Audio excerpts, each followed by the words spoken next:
Wassalatu wassalamu ala Sayyidina Muhammad, wassalatu wassalamu ala Sayyidina Muhammad. Donc il répète l'invocation encore une deuxième fois pour le prophète Muhammad alayhi salam en rajoutant Khatimi an-Nabiyyin. On peut dire Khatami an-Nabiyyin. Il y a les deux manières, on peut dire Khatam et Khatim, c'est-à-dire le dernier des prophètes. Ça c'est conforme à ce qui est rapporté dans le Coran et dans le Hadith. Allah Ta'ala dit Ma kana Muhammadun aba ahadin min rijalikum walakin rasulallahi wa khataman nabiyyin. Muhammad n'était pas le père de l'un d'entre vous, mais il est le messager de Allah et le dernier des prophètes. Khatamun nabiyyin. Il y a une récitation Khatam et une récitation Khatim. Et ici, c'est pas viser la bague, comme certains disent, que c'est le sceau des prophètes, dans le sens que ça veut pas dire qu'il y aura pas de prophète après lui, mais ça veut dire qu'il a embelli la mission, les prophètes. Les savants, ils disent, l'ornement, il a moins de valeur que la personne qui est ornée. C'est-à-dire, entre toi et ta bague, qui c'est qui a le plus de valeur? C'est toi, c'est pas ta bague. Eux, ils veulent dire, soi-disant, que les prophètes, c'est comme ta main, et le prophète Mohammed, c'est comme une bague qui est venue enjoliver ta main. Ça, c'est une secte qui était en Inde, qu'on appelle les Qadianiya, qui sont encore existants aujourd'hui, qui apparaît au 19e siècle, qui suivent Ghulam Ahmed, qui ont leur centre en Angleterre, et qui prétendent que le prophète Mohammed, c'est pas le dernier des prophètes. Et ça, c'est contraire à ce qu'a rapporté dans le Coran et dans le Hadith. Le prophète Mohammed, dans le Hadith al-Bukhari, il a dit كانت بنو إسرائيل تسوسهم النبيون كلما هلك نبي خلفه نبي وأنا خاتم النبيين فلا نبي بعدي. Ça c'est la version d'Al-Bukhari. Certes, Banu Israël était gouverné par les prophètes. À chaque fois qu'un prophète mourait, un autre prophète venait le remplacer. Dieu l'a fait pendant des siècles, ce sont les prophètes qui ont secondé les rois dans leur gouvernement. Il y avait un roi musulman et un prophète qui le conseillait. Un roi, un prophète, un roi, un prophète. Ou des fois, c'était le prophète lui-même qui gouvernait, comme le prophète Sulaiman ou le prophète Daoud, alayhimus salatu wassalam. Pour tous les prophètes, alayhimus salatu wassalam. Et donc, Banu Israël, c'est-à-dire ceux qui étaient depuis Moussa alayhi salam jusqu'à Isa alayhi salam, depuis Moïse jusqu'à Jésus, ils étaient gouvernés par les prophètes. كانت بنو إسرائيل تسوسهم النبيون تسوسهم أي تحكمهم, ils sont gouvernés par les prophètes. كلما هلك أي مات. Ici halaka, ça veut pas dire que le prophète il s'est égaré. Halaka, c'est-à-dire qu'il est mort. À chaque fois qu'un prophète décédait, khalafahu nabi, un autre prophète venait après lui. Et après le prophète alayhi salam, qu'est-ce qu'il a dit? Wa ana khatamun nabiyyin fala nabiyya ba'di. Il a dit, et moi je suis le dernier des prophètes, alors il n'y aura pas de prophète après moi. C'est un hadith sahih qui est rapporté par Al-Bukhari. Et dans la version de Muslim, il rapporte que le prophète, alayhi salam, il a dit wa khutima biyan nabiyyun. Et par moi ont été clôturés les prophètes. Alayhimus salatu wassalam. Donc la croyance de Ahlus Sunnah wal Jama'a, de tous les musulmans, c'est que le prophète Muhammad, alayhi salam, il est khatamun nabiyyin ou khatimun nabiyyin. Comme il a dit ici, Abdurrahman al-Akhdari, wa khatami an-nabiyyin, d'accord?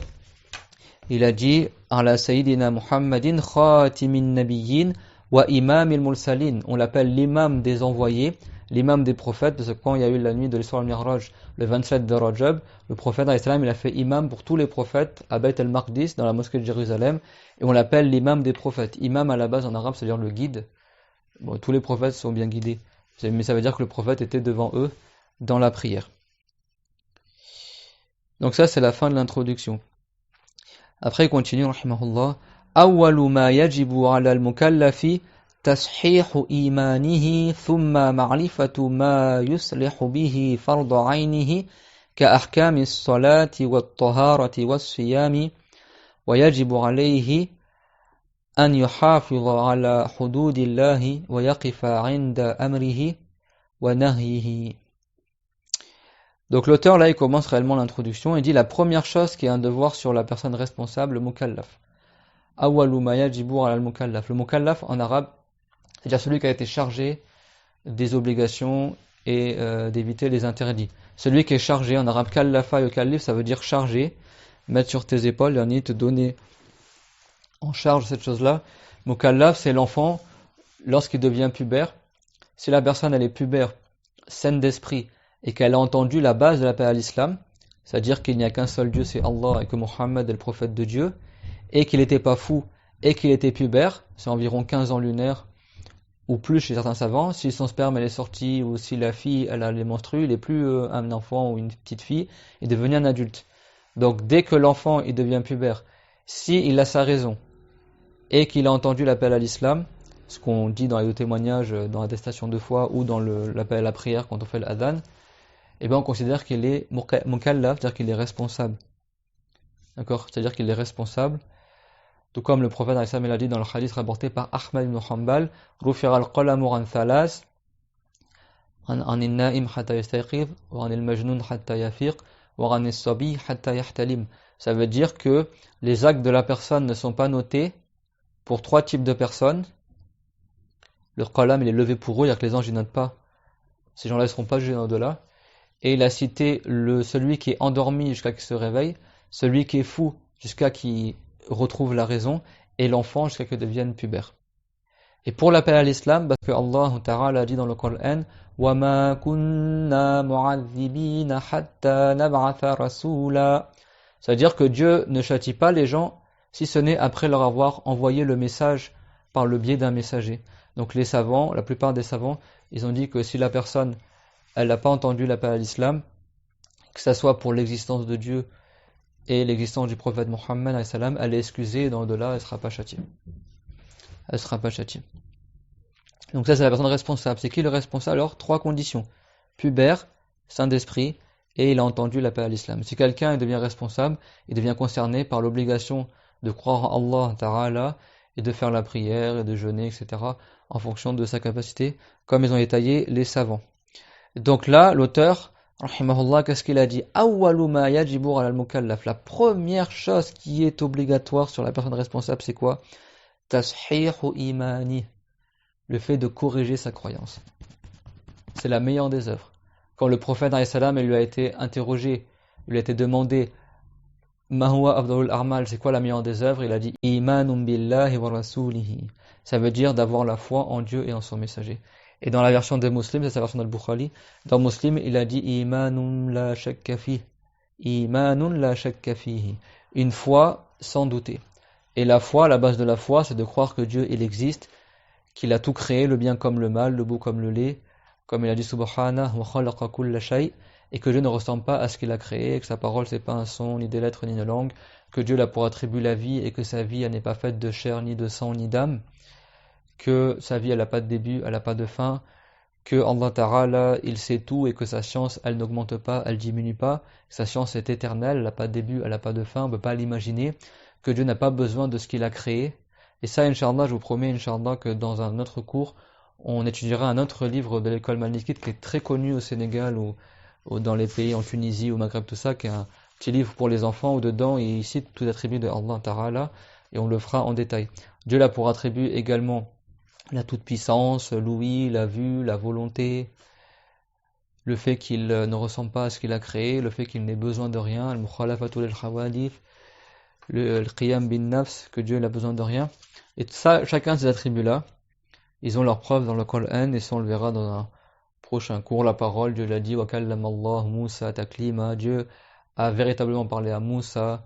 L'ouïe, Dieu l'a dit, wa huwa as-sami'. Pour la vue, Dieu l'a dit,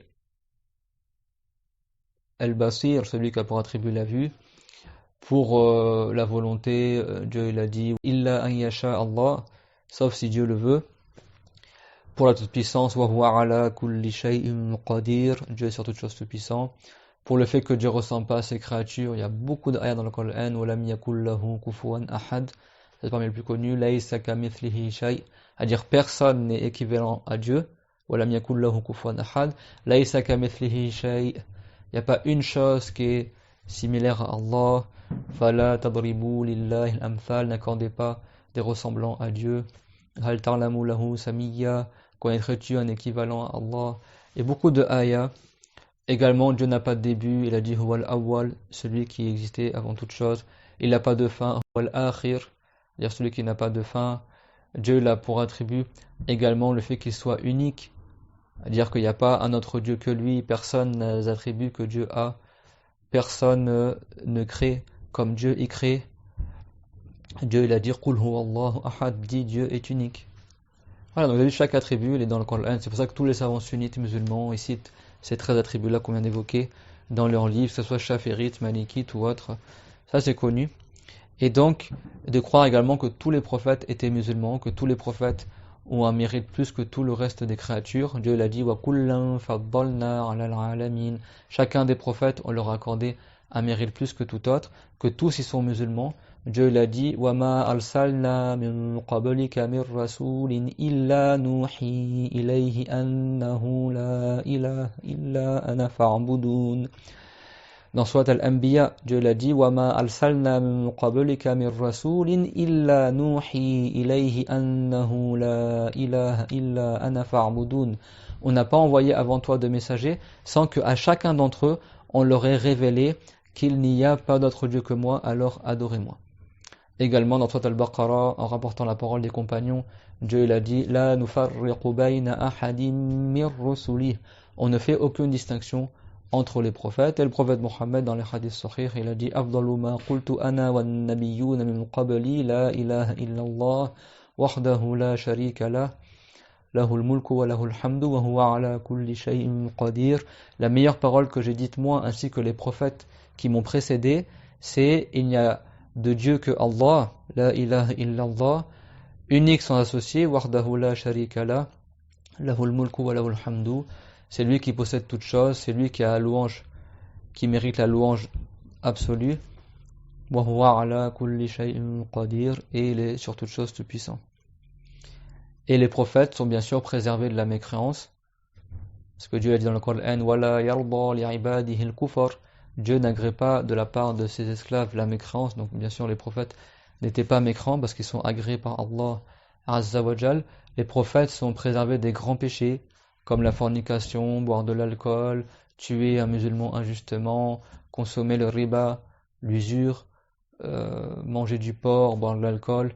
Tout ça, les prophètes en sont préservés, donc faites attention aux histoires mensongères qui sont inventées par les non-musulmans, que soi-disant le prophète Jésus il leur a encouragé à boire de l'alcool, ou que le prophète Youssouf il aurait voulu faire la fornication, l'adultère avec Zalikha, avec la femme de la personne qu'il avait élevée, le ministre du roi d'Égypte, El-Aziz, que soi-disant Ayoub, il y aurait des vers qui sortiraient de son corps. Tout ça, c'est des histoires qui sont fausses, parce que les prophètes sont des exemples pour les gens, ils sont des modèles pour nous, et Dieu il a dit لَقَدْ كَانَ لَكُمْ فِي رَسُولِ اللَّهِ أُسْوَةٌ حَسَنَةٌ لِمَنْ كَانَ يَرْجُو اللَّهَ وَالْيَوْمَ الْآخِرَ وَذَكَرَ اللَّهَ كَثِيرًا.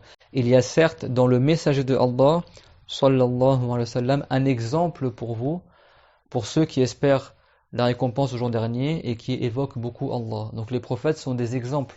Uswatun hasana. Et Dieu il a dit وَإِنَّكَ لَعَلَى خُلُقٍ عَظِيمٍ. En décrivant le prophète Mohammed, il a dit, et certes, tu as un comportement éminent. Et ça, c'est valable pour tous les prophètes que Dieu l'a envoyés, sont tous des modèles. Le premier d'entre eux, c'est Adam, alayhi salam. Et, comme il a dit, dans le hadith, c'est rapporté qu'ils ont demandé au prophète, alayhi salam, combien il y avait de prophètes. Il a dit 124 000. Après, ils ont demandé combien il y avait de messagers parmi eux de Rasoul, et il a dit 313, et après le compagnon demande au prophète est-ce que Adam était un prophète, et le prophète l'a dit oui, que c'était un prophète, Adam alayhi salam. Il a dit Naram Nabiyun, que c'était un prophète, et bien sûr parce que c'est lui qui a enseigné l'islam à l'humanité, c'était pas un prophète, d'où il a pris la voie de l'islam alors. Adam c'est le premier prophète et le premier des messagers alayhi salam, et le dernier d'entre eux c'est Mohammed alayhi salam. Donc il y a eu 124 000 prophètes, et ils étaient tous sur l'islam. Et parmi eux, 313 messagers. Les prophètes messagers, selon un avis, ce sont les prophètes qui ont reçu un livre révélé, comme le prophète Mohammed, le prophète Isa, le prophète Moussa, l'évangile, la Torah, Zabour, et les vrais livres, pas les livres falsifiés que je trouve aujourd'hui, qui prétendent être, c'est pas la Bible, des choses comme ça. Les vrais livres révélés qui n'existent plus autres que le Coran. Et les 5 meilleurs prophètes, c'est Ulul Razm, Khamsa. Ulul Razm, c'est-à-dire ceux qui avaient le plus de patience, ceux qui ont le plus patienté parmi les prophètes sont de 5, Mohammed, Ibrahim, Moussa, Isa et Nuh. Ça, c'est les 5 meilleurs prophètes, dans l'ordre de mérite. Le meilleur d'entre eux, c'est Mohammed, alayhi salatu wassalam, comme on a dit tout à l'heure, il a dit Ana sayyidu waladi Adam, je suis le maître des fils de Adam. Après, c'est Ibrahim, le père de beaucoup de prophètes, puisque c'est l'ancêtre du prophète Mohammed, l'ancêtre de tous les prophètes de Banu Israël. Donc on l'appelle Abul Anbiya, le père des prophètes, même si c'est pas le premier prophète. Le vrai père de tous les prophètes, c'est Adam alayhi salam, mais de manière relative, c'est le père de beaucoup de prophètes. Ibrahim alayhi salam, Abraham. Après le meilleur des prophètes, c'est Moussa, Moïse. Après lui, c'est Isa, Jésus. Et après lui, c'est Nuh alayhi salam. Et comme Dieu l'a dit dans le Coran, Tilka rusulu faddalna ba'dahum ala ba'd. Il y a tout dans le Coran, subhanallah. Toutes les bases. Ces messagers-là, on a fait que certains d'entre eux sont meilleurs que d'autres.